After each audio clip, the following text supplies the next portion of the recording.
Good morning, my dear students, my dear parents, and welcome back to school once again. I'm so happy for teaching you this year. Your syllabus, your curriculum this year is very easy and very interesting.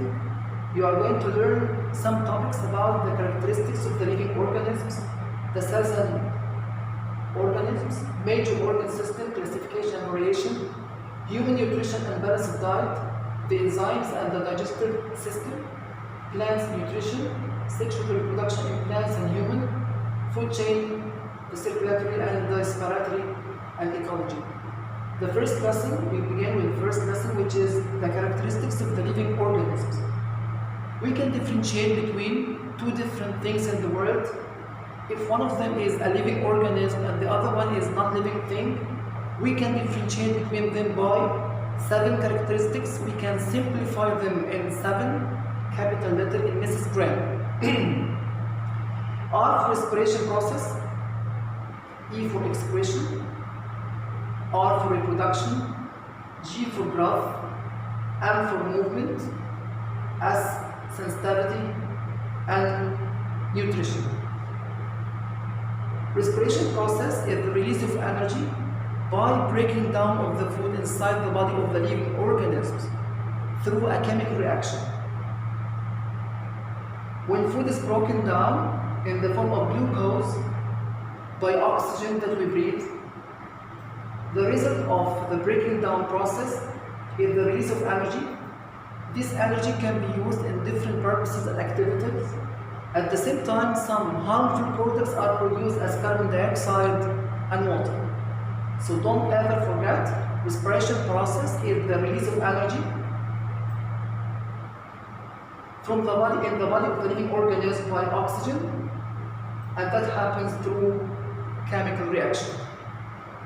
Number 2, excretion is the removal of the toxic material or the poisoning materials, waste products of metabolism, and the excess of requirements, the substances in excess of requirements that the body doesn't need. Number 3, reproduction, the ability of the living organism to produce offspring of the same kind.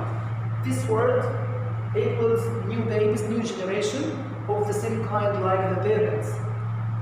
Growth is the increase in the size and mass of the living organisms during its lifetime. The growth process, as a characteristic of the living organism, takes place by increasing the number and the size of the cells. There is a difference between the size of the babies and teenagers and the old ages in the number of the cells. Number 5, the movement or the locomotion, both of them are correct in the same concept. Is the ability of the living organism to change their position from one place to another. We can observe the movement of human and animals, but the movement of the plants is very restricted or even unnoticed. We can imagine the growth of the plants, especially plants, by the growth of root system downward and the shoot system upward. The characteristics number 6 first is sensitivity or irritability. Irritability or sensitivity is the ability of the living organisms to detect and respond to different stimuli surrounding them as light and heat. For instance, if someone switch on the light, you can remove your eyes and your eyelashes are moving up and down. This is due to a reflex action. This is a kind of sensitivity. Or even if you touch sharp end, sharp needle, or even a knife, you remove your hand away. This is a kind of sensitivity or reflex action. Number 7 is the most important one, represented by nutrition, is the obtaining or taking in nutrients of organic substances, mineral ions, raw materials as a source of energy. This energy, as I have mentioned before, can be used in growth, in tissue repair, and absorbing and assimilating them. Living organisms are not alike each other in the way of nutrition. Some of them depend on themselves to make their own food, like plants. Some of them feed on another living organisms. and some of them obtain their food by decomposing dead organisms. To compare between them, number one, some living organisms obtain their food by making their own food inside themselves, like the producers or even the plants, which are called autotrophic organisms.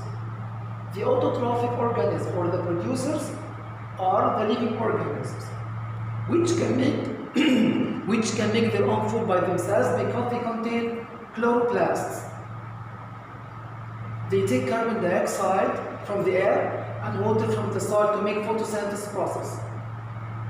The most famous autotrophic or producers are plants, algae, and some types of bacteria. Don't ever to write this word, some, because not all the types of the bacteria can make their own food. Only the type of bacteria that contain or they have in their body structure chloroplast, this type can make their own food by themselves, so they are called autotrophic or producers. Here we have another example of nutrition, heterotrophic. Heterotrophic or consumers are living organisms which cannot make their own food by themselves because they don't contain chloroplasts. So how can they feed? They can feed by three different types, three different ways. Some of them are called herbivore, or carnivore, or omnivore. The herbivores are living organisms which cannot make their own food by themselves because they don't contain chloroplasts. They can obtain their food by eating plants directly, so they are called plant eaters, consumers or plant eaters, like cows and buffaloes, camels, sheep, goats. All of them are herbivores.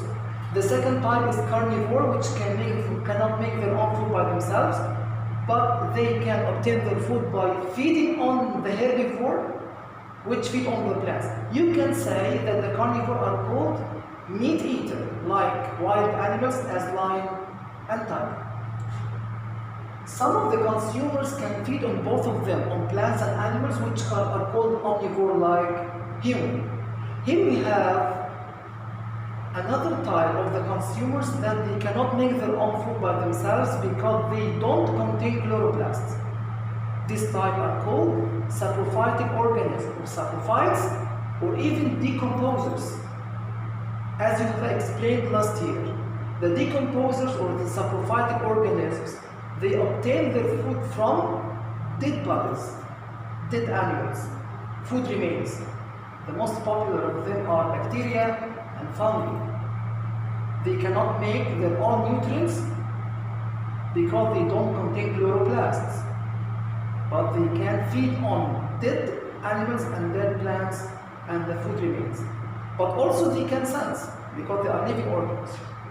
They can excrete carbon dioxide, release carbon dioxide during respiration process, and they release millions of the spores to produce new fungi.